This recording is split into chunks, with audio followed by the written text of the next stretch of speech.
বন্ধুরা, বাজার থেকে আম উঠে যাওয়ার আগে পর্যন্ত এই রেসিপিটা একবার করুন তো কেমন লাগে। প্রথমে আমটা খুব ভালো করে এভাবে মাখিয়ে নেব। আমটা এর মধ্যে কোনো দলা পাকিয়ে না থাকে সেটা চেষ্টা করতে হবে। তারপরে এর মধ্যে লবণ আর বাতাসা দিয়ে দিতে হবে। এই সময় একটা সুন্দর টেস্ট আসবে। তারপরে এর মধ্যে দিয়ে দেব ময়দা। আমি এখানে পরিমাণটা 2 কাপ নিয়ে নিচ্ছি। আপনারা আপনাদের পরিমাণ অনুযায়ী নেবেন। আপনারা 2টো আম নিতে পারেন, ময়দাও একটু বেশি পরিমাণে দিতে পারেন। সেই রকম আমটা যেমন নেবেন সেরকমভাবে ময়দাটা দেবেন। দিয়ে এইভাবে একটা ডো বানিয়ে নেব। নিয়ে তারপরে এর মধ্যে একটু রিফাইন্ড অয়েল দিয়ে কিছুক্ষণ রেস্টে রেখে দেব।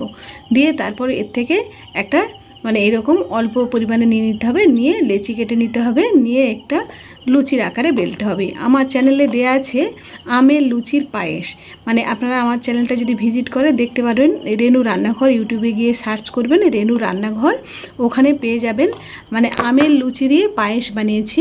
আর এখানে এই যে আমের লুচি, এটা পায়েস না বানালেও আজকের লুচি এমনি বানাচ্ছি, এর সঙ্গে ঘুগনি দিয়ে পরিবেশন করব, তাও ভীষণ ভালো লাগবে।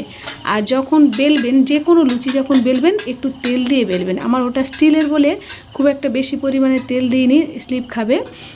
আর এইভাবে দেখুন ফুলে গেছে। আর টেস্টও অন্যরকম আসে, এমনি লুচির থেকে আলাদা। আজকের আমি ঘুগনি দিয়ে পরিবেশন করছি। এর সঙ্গে কিন্তু সুজির পায়েসটাও ভীষণ ভালো যায়। আপনারা চাইলে সুজির পায়েস, এখানে আমের লুচি, ঘুগনি একসঙ্গে করতে পারেন। এই বর্ষাকালে জমিয়ে রান্না করুন, খাওয়া দাওয়া করুন।